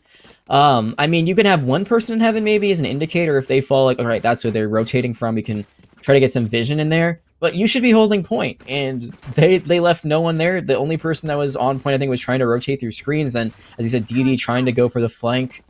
They're chasing kills once more, and that's what cost them so much in that last game on Bind. So they need to stop doing that. They need to just kind of reel it back in and play the objective. I mean, they're still ahead, so it's not costing them too much thus far, but now they're going to lose the first kill, and they're trading. It's not working out. Now they're even, but it's going to be really difficult. I mean, you should commit the run it back here, honestly, just for full health. Yeah, and I think that's what Jake's going to do. Commit the run it back. Spike is yet to go down. As we say that, though, Lord's going to start to plant the spike, and both curveballs going out during that run it back. Doesn't get much intel. I'm not sure if they were able to spot the knife of the Killjoy that was in spawn, so curious to see how they play this post-plant here. Are they going to get aggressive like we've seen in the past couple of rounds, or are they going to stay more passive, hold crossfires? The positioning right now on the Clemson Tigers isn't the greatest, but the Killjoy lockdown is. That gives them 10 seconds to get the heck out of B site, and the crap wire from Cypher. That's a huge one. The Saints need to go, and they need to go now. Yeah, one's going to be caught out. It's going to be Jake who's just standing right in the middle right now of a smoke, but there's going to be crossfire. They've all rotated around. Jake might still not be able to get the kill here, but the spike might go off anyway. Yeah, and every player falls in that round, either to another player or the spike. Tigers secure that round, and while they did win the round, it comes at a cost. Like you said, neither of these two teams making the brightest decisions when it comes to their economic standing, right? I'd be really curious after this game to take a look at the economy rating, which takes into account the value of the weapon that you're purchasing and what you're able to do with it. Are you buying an operator every other round or so and losing it? Or are you able to pick up weapons off the ground, as Way throws up a beautiful one-way here? Oh, I got to see. Stay on board with Way, because if this comes B site, this one-way could be disastrous for the Tigers. It could, but it looks like they are not going to be just yet. There is actually one kind of peeking their head out, but it looks like it is a mid push. And I gotta commend Clemson because they did kind of reel it back in there, but you mentioned it yourself. Like, they did not have great positioning there, and that could have gone very badly if they had caught out Jake when they were being frozen up. They didn't, and now this round is going very quickly the Tigers' way. 2-person advantage right now, and now they're going to take over B. This is kind of shocking how much they like B over A. Yeah, and it's a thing I would love to ask the Tigers, you know, on this map. A, it's such a, I would say, an easier site to hit. It's long sight lines. The only thing you really have to worry about is heaven. But this B site, there's so many different angles. There's so much verticality to it. You really have to worry about every single spot. As we say that, though, the Tigers able to secure this round. Spike's not going to go off, so these players will retain their weapons. And again, look at this economy for Clemson. 8,400 credits on Poco. Jake, who was able to stay alive that round. 6,900 credits. As I say that, Poco buying for the teammate. I'm sure Jake will as well, so they can have full shields, full weaponry. No one opting. Have we seen a Phantom tonight yet, Jag? I think we've seen it like once or twice on Ascent, but it's been almost entirely Vandal since then. And you bring up a great point. Poco had a great economy, but this is the way you want to do it. You don't want to make your teammates weak. Everyone now has around 4,000, 5,000 credits. So even if they lose this round, it's going to be all right. And now we see that that operator is online once again. And you know what else is online? Is Didi. Just walks straight down middle, finds two. Oh, I think they're looking to break their own stage. Well, that was a bit of a miscommunication there. Going to look to push this A site. Maybe they heard us. I don't know, Jag. We talked about how they continually go B. Now they're taking A site. Didi on a just pair right now, holding the W key. Not able to get the trade. Spike goes down. That's disaster for the Tigers. Didi has to get this frag on a Sig here, but Peeker's advantage is no such thing in Valorant. Sig gonna reposition now. Polo does have the showstopper, and Sig has less than 25 HP. Way does not care. Way plays for team shut it down and gets the third round on the board for the Saints. And what happened there? What did Clemson do that we've told them so many times not to do? They chase for kills. They know that there's someone in ropes, even though B is completely cleared out, even though they could get an easy plant. They break their own stage. Well, it's not something you see every day. I think there, Poco had the right idea just to wall it off, make sure they can't go through that way, and go take the point instead. The team chases through. They get lost. They lose where the Killjoy is, and then everyone there is going to be rotating for Limestone. So, again, just over-aggressive. It's going to cost them. It's cost them 2 rounds in a row. They could have a very nice 8-1 lead. I mean, they have a guaranteed draw or a tie, at least going into halftime, but it could be a lot better for Clemson. It certainly could, as Poco is going to DD back up 200 HP and immediately get shut right back down by Major Dub. So taking the lead, and every single member on the Saints has their ultimate. Lockdown, From the Shadows, Blade Storm, Showstopper, Neural Theft. It's all online. Will they make it work? Polo has not connected on a Showstopper yet. Each and every time they've tried to use it, they have gotten shot down, and Jake with 3 beautiful headshots here on this Phoenix, putting it to work. Gonna molly the corner, back alley, flush anybody out. Poco's gonna bring Polo back online. That's a sentence to say. Jake finds a 4K. Can Jake find the 5th Bake?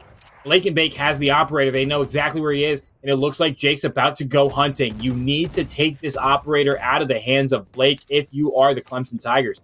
This is a hefty investment, and the movement from Lord there. Uh-oh. The long flank. I think they're going to let him hold on to this one. I think they're going to try to go for the ace. They're going to go for the flank, and it works out. They get the ace. They don't take the operator? No, they do take the operator, but, I mean, that's a teammate if I've ever seen one. Didi just runs in, knows that they're just being a distraction, lets them get the 5K. I think we saw one ace earlier on, so this is their second ace of the series.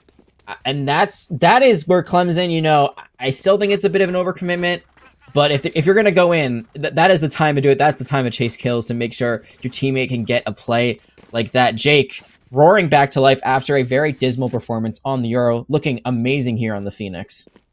Yeah, looking much more comfortable and much more practiced on this Phoenix. So very clean there from Jake as Blake and Bakes tries to use that Blade Storm to get something done, but not a daggone thing. As Poco and Polo putting these weapons to work. Polo using the operator they stole from Blake and Bake. That is an unfortunate situation. Wei is just in absolute no man's land. No weapons, no help. Oh, here's the sound cue of the Phoenix dropping. Jake does not care that you know where he is. They have a Vandal. You have a Classic. I win that one. Yeah, and Jake. And you're standing in the hot hands. That could have been a misplay for Jake. They threw it out. Most abilities used in this game make you very vulnerable there. Jake didn't have their gun for a second, but it's just a Classic, and they weren't even using the ultimate fire. They were using the primary fire, which is only one bullet at a time. So Jake able to keep this hot streak alive, no pun intended, and it's looking good for the Tigers. Now they've guaranteed 2 extra rounds, and we talked about how great the ult economy was for the Saints at one point. It's still really good, but when are they going to start using them? Especially the lockdown. That's your best defensive ultimate. It certainly is, and it can force anyone to rotate. You could even use it as a fake if you so choose, right? Place that lockdown, pull the rotations away from the enemy team, and then keep it going. But running back's going to get used here. Triggers the trap wire, and just looking to go to all kind of work. Jake was just spraying and praying on that one. None of those prayers were answered, as Lord's going to find the frag onto Stone Fergie. Spike's going to get planted at this A site, though. DD able to pop that from the shadows. Gonna delete all of this Killjoy util out of the server. Polo gets rocked. You should not lose that battle, Polo. You had the operator, the boomstick, the one-shot kill. That was unfortunate there for Polo, and I think that's the impact play right there that saves that round. That is Major Dub finally is able to connect with a showstopper. It feels like we don't see many of those hitting these days, honestly. It seems like a lot of the time they use the blast pack and they're just like, I'm looking one way, I'm not going to look the other way. That time, luckily for them, they did connect. That is going to be halftime. So now everything's going to be swapped up. Right now, Limestone, they're going to be going to attack. Tigers, they're going to be going to defense. And if you're Clemson, you're feeling pretty happy about that because, like you said earlier, it used to be a much more defensive-sided map. I still think it is defensive, even though I have been told that actually in the pro scene, it has kind of swapped now. Attackers that start first usually are the ones winning by just a little bit more, like 51%, something like that. But we'll see if the Tigers can hold on to the lead and put this away. They certainly need to put this one away. In terms of just for the program, right? The Tigers have multiple Valorant rosters, as we've spoken about before, and they're looking to cement themselves as kind of a powerhouse as we get this round started. So really need to make a statement and just say, hey, we're here to play, we're here to do well, and possibly turn this Clemson club team into a varsity team, hopefully one day. As we say that, Polo finds one with the paint shells. Stone, Fergie, and Major Dub also find frags. 3v3. 2 members on the Saints are super low. This is a very doable retake here for the Tigers. Now there's only one, though. It's only the Phoenix right now. So going into 1v3, Jake's trying to get in through Garage. So trying to throw in all the way behind. There are super weak members on the side of Saints. So if they're able to find hits on the Rays and the Omen, maybe you can make it a 1v1. We'll see how this ends up. And it does not end up very well for them. Runs right into the Frenzy headshot. Yes, indeed. The Frenzy go burr, like we said. And it's unfortunate for the side of the Saints. Tigers, 8-5 lead so far. And, Jag, I want to ask you, how do the Saints look to get back into this game? Is it just a matter of, hey, we swap sides, we're back in this already? Or is it a matter of we can slow things down and just, we know what we're doing, play our way back into it? I think we're going to get ourselves into a bit of a tech pause here, though, hopefully. For a second, folks, we're trying to figure this one out live. Yeah, and unfortunately, I think it's lagging on stream as well as it is for us. We were trying to call that the best we could, but this is what happens when you live in live entertainment, live production. Things just are out of your hands sometimes. But answering your question about what right now we can see from Limestone, I think the biggest thing is that they need to capitalize right now on what Clemson's doing, which is over-aggressing. Those are the rounds they've won. It seems like when we were on binds, Limestone, they were making their own plays. The rounds they've won so far on Split were really just capitalizing on Clemson's mistakes. So that's like one, continuing to do that. But two, I think now that you're on the attack, play aggressive. Because when you've played aggressive, you have almost always won. Now you've got a bit of an advantage in terms of cash. You'll be able to buy a bit more better guns. We'll see the SMGs, we'll see the Spectres, we'll see the Stingers, maybe something else like a Marshall come out. So this next round is going to be almost guaranteed to be yours. I'm sure that Clemson's just going to save and get classics themselves. But if you can win that bonus round like Clemson did previously, even though they had won the previous 2 rounds, if you're able to take that away from Clemson, then this matchup is 8-7. Things are super close, and you're guaranteed to make it 8-8. So I think it really comes down to this 3rd round after the swap, what we see there. And I think the things you want to do on attack, just run it down. Obviously, if you lose one along the way, maybe that's when you pump the brakes and then you say, maybe we try go somewhere else. Maybe we go mid, maybe we go B if you're at A. But if you can get onto a point and get a kill, it's okay if the firepower isn't in your favor, because if you can set up and be on it and plant the spike, you already are forcing Clemson into a territory where Clemson has not been great at retakes, I've noticed, honestly. Once those spikes have been planted, that's where they kind of get lost. Yeah, retakes, as well as they just get a little too big for their britches, as my friend Beanies likes to say, and tries to chase kills when they don't necessarily need to. So that is, I think, what can be the detriment for Clemson. Now, you spoke about pushing the tempo if you're the Saints. And for those of you who are diehard Valorant fans, you've been keeping up to date with the pro scene, we've seen this rise from FaZe Clan, and they are doing something extremely similar. They are pushing the pace and trying to, in my terms, break the game as much as they can, right? They're throwing 2 smokes here, jet dashed into sight, get the spike down, and before you even know it hits you, spikes down, and it's a 5v3 situation for the enemy, or in your favor. So I'd love to see the Saints keep doing that. They've looked so much more comfortable in the server when they're pushing that tempo, regardless of what side they're on. Offense, defense, doesn't matter. That's the name of the game right now for the Saints, is push, push, push. And if you're Clemson, the only thing you really, I think, need to do is stop chasing kills. They're trying to almost chase the game in a way that they really shouldn't have to. They have the ability, they have the mechanical skill, they have the map awareness in a lot of these situations that we've seen. They just get a bit too overconfident. And all credit to the Saints, they're making them pay. Yeah, and speaking of FaZe Clan, 4 Overwatch players, or 4 former Overwatch players, could never make it in the world of Valorant, right? It's only for CSGO pros.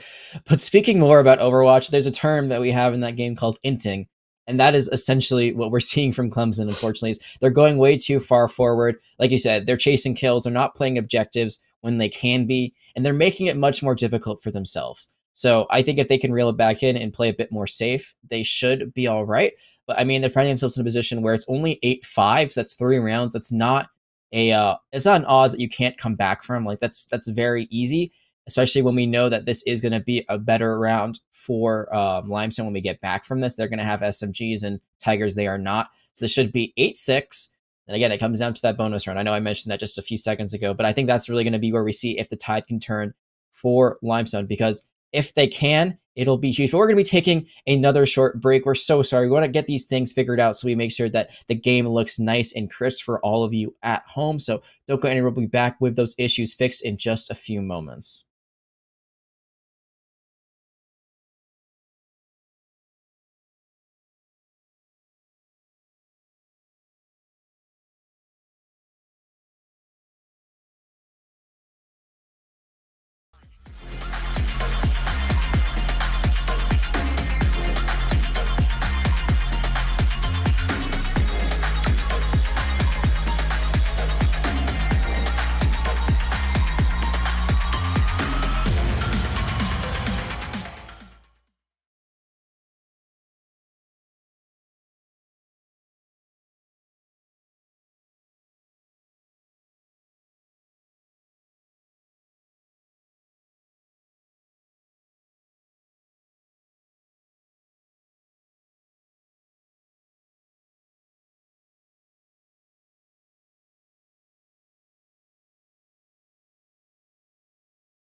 All right, as you see here, Spike carrier goes down, gonna get planted onto this site. So the commitment is there. The Saints need to retake, and they need to retake fast. Stone Fergie's going to take out Poco. That's a huge one. There is no more player in heaven. All players doing a bit of a pincer movement here if you're the side of the Clemson Tigers. They need... Curveball goes out. Does not find anything, but they picked up weapons on the go. Didi got one. Stone Fergie gets another. They're sticking the spike plan, if I'm not mistaken, as Didi hops off, gets completely turned around, but Jake able to find the final frag and defuse the spike. Tigers take the lead 9-5.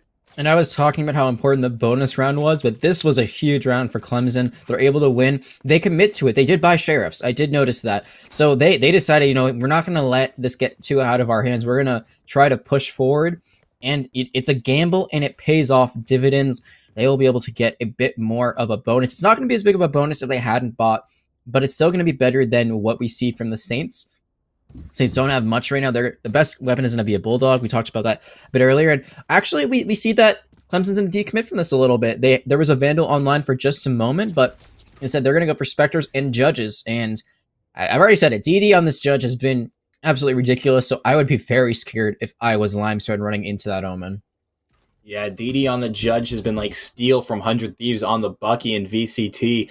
Just absolutely making a case for the weapon to be deleted from the game at only 900 credits. But the Judge, a bit more of an investment, 1,500 credits here. They will make it work as Jake's going to get spotted out. Stone Sig the Man's going to get popped by Poco. The advantage is in. The go button is pressed. The Saints are looking to commit onto this site. Blake and Bake shut down by one. Stone Fergie able to take down Jake and still advantage Tigers, but the spike is going down. That's going to be the fourth ban, essentially, if you can play time. And speaking of playing time, Major Dub just plays Poco like a fiddle. Sitting in the smoke, gets the frag, and then backs off site. Spectres are here, and they get it done. Yeah, you just can't play that far forward if you're a Sage. You have to play farther back. Like, you are the rock of the team in that scenario. One enemy remaining. She is a Sentinel for a reason. Stone Fergie able to find one, though. Lord able to find way. Stone Fergie with a 4K with the Vandal. I mean, that was the hero Vandal, if I'm not mistaken, for this team. It was that, the Bulldog, and a couple of Spectres. So, credit to the Saints. They make the economy work, and they are loaded up right now. Yeah, Clemson now in a world of hurt. So, they're thinking, yes, we won a round we shouldn't have won, and now the round that you should have won, you don't, and now your economy is not looking very good. And the problem is that Limestone, you know, before they had Spectres, now they're going all in on assault rifles. So I thought it was a great gamble, and now I'm thinking, man, you might want your chips back because this is not looking good. DD is going to be bringing out the Bucky, so maybe they can have just as much success as they have had on the Judge, but it's a cheaper gun for a reason. The rate of fire is much worse. So you miss that first shot, and odds are you aren't going to win that gunfight. One thing those Tigers do have are run it back, so they could try to commit that, maybe just for information, maybe for extra healing. I'm not sure.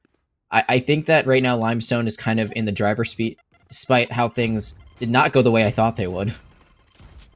Certainly did not, as the paint can goes out here at down middle. Sage has already walled this off, so it's going to delay the push from the Saints just a little bit. But again, looking to establish mid-control as Way makes their way into heaven on that A site and gets popped by Didi going a ramp. So that's going to be a free Bulldog handed over to the Saints. The run it back and the From the Shadows are online, so we could see these two abilities get popped here from the Tigers. The From the Shadows would allow Omen to reposition and put him in a spot where he can contribute to this, because right now, if you take a look at that mini-map so far out of position, this Fergie takes down Poco, but not before eating a ton of damage right there. Oh, one player spotted. That's Jake, who's going to take down Stone Fergie. Spike is down.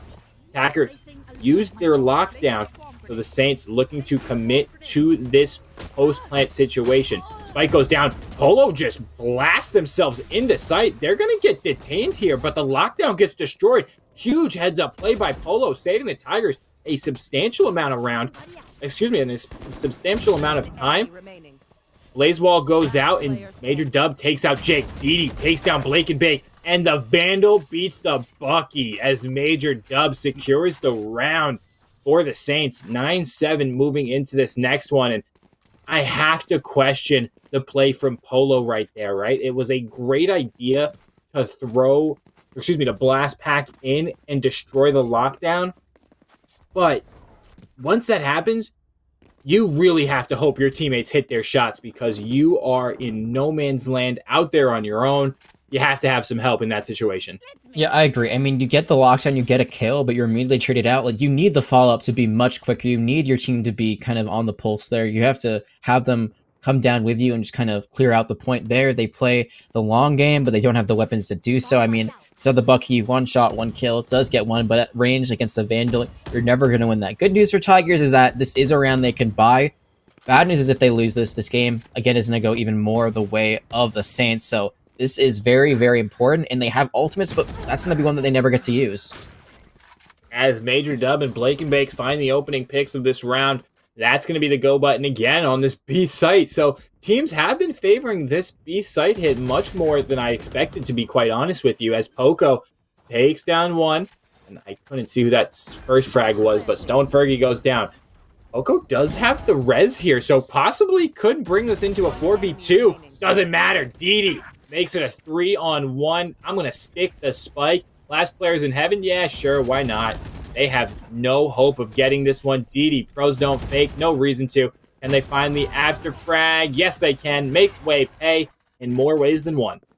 DD has been the life and soul so far of this Clemson squad. 9 more kills, excuse me, I cannot do math, than anyone else in this lobby right now, including Sigma Man, who is the top fragger on the side of Limestone right now. So you don't usually expect your control, you don't usually expect your Omen to be doing this well, but DD has really come to life here on Split and is going to will their team to a victory whether they want to do it or not. I said that was a round they needed to win. They do. And now all of a sudden that pendulum has shifted back to the Tigers. They have 4 ultimates online. Bake's going to try to use the Blaze Storm. Does find one out of it, though. That's a huge pickup onto Polo's way. Takes down Lord. Poco finds 2. Poco finds a 3rd and gets their ankles chopped off by this Blade Storm. Going back to retrieve the spike is Blake, but does not check the smoke. Way left in a 2-on-1 situation. Has to retrieve the spike. And if I'm not mistaken, Jag, the last 2 players, one of those going to be Didi, the other is Jake. So, yeah, not looking too hot for Way right now. Yeah, those are the best players KDA-wise right now on the side of Clemson. So it's going to be a very difficult retake. I think you just save here. I mean, you got the Vandal. Your team's going to be able to buy next round. And if you're able to save this and you don't have to buy anything else for yourself, maybe you can buy for a teammate, keep their economy healthy. There's no reason to push this. You don't have the spike. It's going to be so hard to get in there. Maybe you get 1 kill, maybe you trade out, but then you lose what's more worthwhile in the end because you still lose the round. So here I think Way is just trying to find a safe spot to hide right now.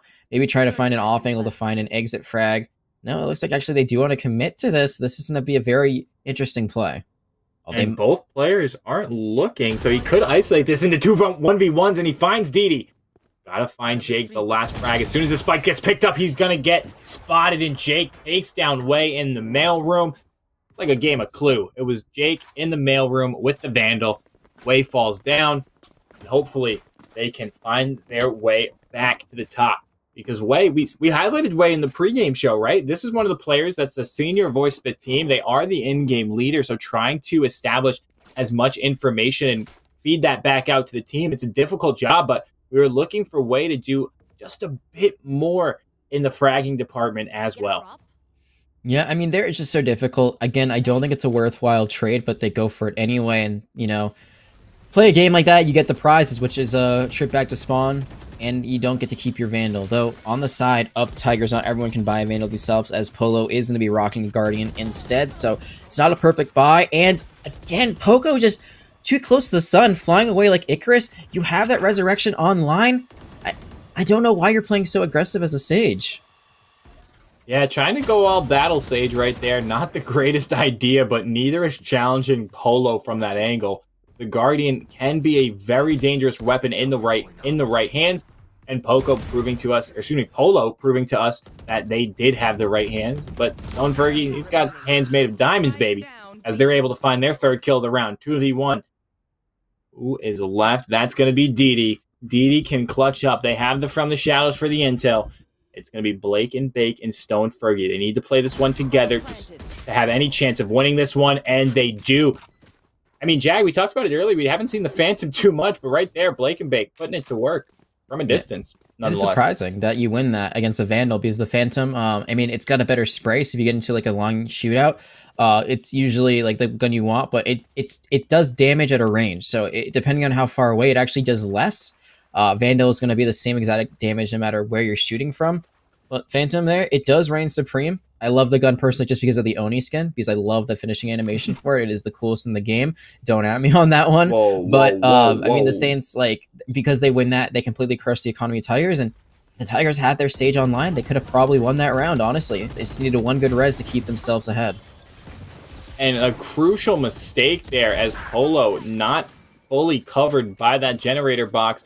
Blake and Bake, gonna take down 2 there from Jenny. Unfortunate situation, but Sig finds another. Stone Fergie finds the 4th frag, and just like that, Jag, the tempo is crucial. These last 2-3 rounds, the Saints have been pushing, and they have gotten the round wins, and that's a huge team play right there. Blake and Bake gonna dash forward, get the updraft to buy some attention, and the swing from Sig, the man, 0-3-5, able to trade the kill and secure round number 9 for the Saints. Yeah, it's looking very good for them. This is actually reminding me a lot, though, of what we saw on Bind, where we saw Tigers making a comeback near the end when the Saints had a good lead. Saints were still able to pull that one out. So we'll see if the Tigers end up buckling here or if they can persevere. I mean, they got to settle for DED on a judge, which is not the worst thing in the world because, again, they have been very prolific on it this matchup, but it's not good. It's going to work like once, and then you got to pick up whatever your enemy drops because you cannot just run through this entire map like that. The sightlines are so long, but that's going to be an overcommitment. Saints, they try to play at their pace, and that time they get stopped right in their footsteps. Yeah, and you know you've talked about it. Poco getting caught out dead middle with that Sage wall because it's being immediately shot away by the Saints. That time though, able to get the frag before dying, actually still alive even with the resurrect. So if anyone does fall, we could certainly see that come through. And as I say that, DD's gonna fall playing close to that Sage wall with the judge, and Sig gets out. That could have been an immediate trade, but no, pulling this one back to a 3v3 situation. Look at this one way, not able to spot anything is the Cypher. Paranoia comes through heaven. That's a huge paranoia. Polo completely lost. Jake and Lord going to be the last ones left, but Lord gets taken down, and now it's Jake. Jake needs to find some insurance from State Farm real quick because he is the last hope. Yeah, and I think there you mentioned it, like there could have been a trade immediately, but it looks like that they were kind of sleeping on the job a little bit there. Again, Clemson, like it's in their hands, and it seems like every time it just slips away. There's still a lockdown online for the Saints, so even though they trade that out, they're also going to know exactly where someone is, especially with the alarm bot going off, or at least being destroyed. So I don't even think you need to use the lockdown here. You're just going to hold your angles. There's the crossfire, and Saints now have brought this back. It was not looking good before halftime, but their attack has looked stunning compared to their defense. They have won many more rounds. I think they've won 6-3 since the swap. So everything is looking great for the Saints. The Tigers now, once again, cannot buy. That resurrection has never been able to be used because it's usually Poco who's falling here and there. I think this is just Saints in the driver's seat. Like I've said it before, and then they've kind of fallen out of favor just a little bit. But now this operator in Blake and Bake's hands, I gotta say, they're my favorites to take this whole thing away. Yeah, it's all going to ride on the shoulders of Blake and Bake. Can they shake and bake with this operator? Jake with a huge curveball, spots one, and gets the frag with that Bucky. Smoke goes out, and so does Sig the man. Stone Fergie takes down DD. Jake finds the frag onto Major Dub, making this Bucky go to work, letting it sing and not able to find the kill. Jake gets the ace, and Jake started that round with a Bucky and a couple of curveballs, and that was it, before ending with an ace against an op and 4 Vandals. Jack, can you make that make sense in my head? It's just a Dios Mios kind of play. You're just playing up front with the Bucky, and they had a great play because they actually had Stone Fergie use the Shadow Step, uses the Omen Teleport ultimate, gets all the way behind them, finds one, but then never goes for the second kill, never actually takes out Jake, who was the threat in that scenario. Just Jake plays in smoke, just waits for everyone to walk through, gets the Vandal at the very end, and now that operator that was in Blake and Bake's hands is now going to Polo. So every time I think a team has a lead, they lose it, and now Clemson, they're on game point. That was their round 11. They won the penultimate round, and oh, this looks like it's going to be the end right here, Speezy. It certainly does, as the Killjoy lockdown's going to go out, but they're going to rotate away from the Killjoy ultimate. So they tried to use it as a bait. As I say that, they double back. Poco's going to res DD in a 5v3 situation. There's Neural Theft online for the Tigers as well as the running back, so plenty of utility and plenty of ultimates to take back site control. If they even want to let the Saints plant the spike, they can certainly start to stack and hold the site if need be. Look at this angle. Oh, one more jiggle, and that would have been a dead Killjoy if I've ever seen it. But Way able to find one on DD. Two players here pushing into Ramen Shop. Sig the man finds the frag onto Poco. That's an A site call that's cleared. There's only 30 seconds left, though. They have to get a move on through the Saints, and they have to do it quickly. Jake looking for the player that's going to be calling A cleared. Can they find this timing? Might have heard the ropes. If they push Heaven Window, this could be it. All you have to do is stop the spike planter, and they're in an open position, and there's nothing they can do. Sig gonna start planting that spike. It goes down.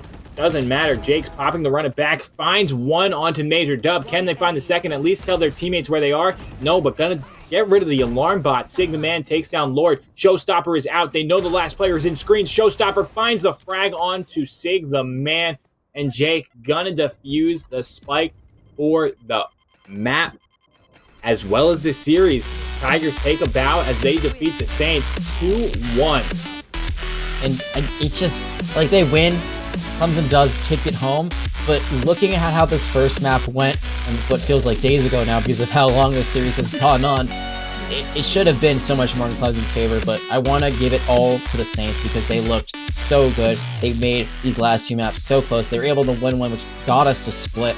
And I thought there might have been a way back in, especially when Poco again dies early on. They needed to get there. They needed to get Lord healed. That Cypher was so weak.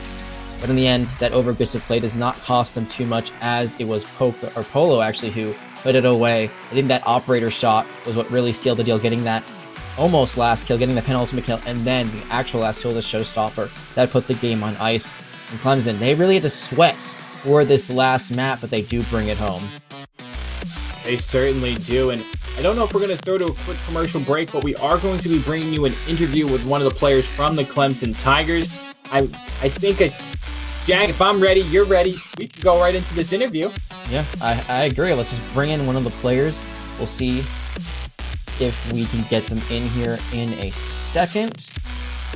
We're going to see if we can get them in our channel so that way we can talk to them. And I'm going to ask my producers, do we know which player we're going to be talking to?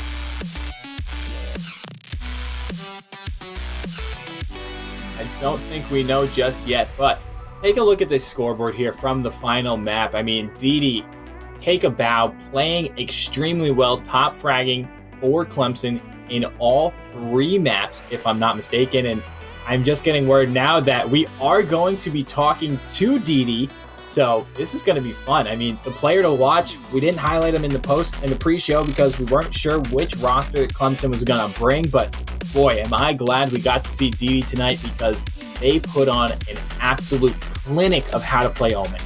Absolutely. And DD, are you with us right now? Can you hear us?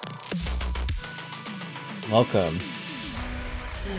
Welcome indeed. DD, first thoughts, impressions, how do you think the game went? What was going through your mind throughout that series? I think that's probably the best a showcase match could get. I mean, the third map going that close, and then the second game going in the OT. The third map I knew, Split's not a map that we play. We play Ascent, we play Bind. Split's not usually a map we get to, so I knew that one was going to be a hard one. Yeah, so absolutely. I just want to go ahead, Jag. Yeah, sorry about that, Speezy. I just want to ask, I mean, going into the third map after losing the second map, it was so close. It was 14-2, it was overtime, and it looks like you guys were going to win that first overtime round and then lost it. Like, what was your guys' mindset, and did you kind of like flip a switch going into the third map that, hey, maybe we should go back to our roles, or what was kind of the thought process? Yeah, there? I mean, that round there, they double swung our raise and like had a perfect swing on her, and then our Yoru kind of choked a little bit, and that round I just went, and coming into that last game, yeah, we had to reset the mental and get back into the roots and make sure we're playing as a team and we're common properly and pushing together. Absolutely. And now, Didi, I have to ask, in the heat of the battle, in those kind of crazy moments, who's making those calls on attack? Who's making the calls on defense? Is it you? Is there a single dedicated in-game leader? Is it more of a team effort and the comms are kind of just flowing back and forth a bit more freely? It's like 75-60% me, but you know, I'm not like a hard IGL, and we kind of just flow, and if somebody has an idea, you know, we listen to it and go off that. Absolutely. Well, I mean, the shots were flowing tonight. Jag, last question of the night for Didi. What do you got? Yeah, so I just gotta say, like, what do you think that you guys learned about, like, as a team tonight, about, like, how you guys play? Like, what did you learn that you do really well at, and what's something that you think you need to still be working on in the future? Sometimes comms just get lost. We don't hear things, and so whenever like chaos really happens, you know, with the executes and the post plants, stuff gets lost, and we kind of mess that up. But we do, and we're just good at aiming and just being able to frag. And so I think that's where we're strong, is being able to frag like that. Yeah, and we certainly saw some of those abilities tonight. You guys put on a great show, and we want to congratulate you again on your victory here over Limestone. It's got to feel good beating the cross-highway rivals, if you will. So, Didi, congrats to you and the team, and also thank you to Limestone for putting on such a great presentation tonight. We hope everybody got to enjoy it. The production team was great tonight. Oh, thank you. We'll pass it on to our appreciate producers. that. Absolutely. Bill, Jackie, thank you so much behind the scenes. Also to Coach Lewis from Limestone, getting everybody together. If you're on Limestone campus, we appreciate you folks coming out to watch the game here tonight. Break in this new amphitheater that they have on campus. And what better way to do it? It would have been a little bit better if Didi and crew didn't spoil the win there, but got to give credit where it's due. Any last words, Didi, that you would like to say? Any shout outs that you'd like to give? I just want to say thank you guys for allowing us to play in this game and having such a great games. Absolutely. Well, thank you again for joining us. I think you are all set to go, my brother. We will hopefully see you very shortly in another game. Maybe it's against Limestone, maybe it's against someone else, but the Valorant scene is tight. I'm sure we'll be seeing you very shortly. Thank you, guys. Take care, Didi. And Jag, with that, our night comes to a close. Overall thoughts, feelings, how do you think the games went tonight? You know, you and I were like, oh, you know, after the first game, it's going to be over. I'm sure a lot of people watching were also thinking it was going to be over. I'm sure the students that were on Limestone's campus were a bit disappointed, but you cannot be disappointed about this performance from Limestone. They came out of the gate in that second matchup. They looked like a whole new team in the second and third maps. Like you said, it's a bit unfortunate that they couldn't end up winning this show match, but it's just a show match. It doesn't hurt your record in CF1. So you're going to be walking out feeling a bit more confident you took a team as good as Clemson to the brink. A few more plays go differently on Split, and maybe you do walk out the victors. And I think there's just a lot of momentum for this team going forward. I think they should feel very proud, keep their heads up high, and just keep this grind going and see where they end up. It certainly is. And, you know, and we talked about it in such a short time. It's been 2 semesters. You might have muted by accident again. In 2 semesters, Coach Lewis has been able to take this team just to a completely different height. You know, taking a team like Clemson to overtime, taking a map off of them, that's a huge accomplishment and something that these players should be very proud of. So I'm not too sure what their CF1 schedule is coming up, but make sure you're supporting the Limestone Esports program. Home games, away games, hop in Twitch chat. If you don't have an account, tell a friend to make you an account or make it yourself. Get in that Twitch chat and have some fun, because Limestone Esports, it's here and it's here to stay. Absolutely, and you love it. You love to see all these new collegiate programs. I'm so happy to see Limestone investing. I mean, we got to see their awesome LAN room a bit earlier. Looks like the players are getting some really nice equipment, some really nice PCs, and all that good stuff. So let's just keep it going, Limestone. That's all I got to say. Thank you for having us. Absolutely. And with that, Jag, our night comes to a close. We want to thank everyone for joining us at home, on campus, doesn't matter. Thank you for being with us. You could have been anywhere in the world tonight, but you were here watching this game. So thanks again, and we hope you have a fantastic, safe night. Enjoy your homecoming week if you're a Limestone student, and if not, you just have a fantastic night yourself. We'll see you next time. If you hear this message, do not try to leave. Do not try to fight. Do not try to resist.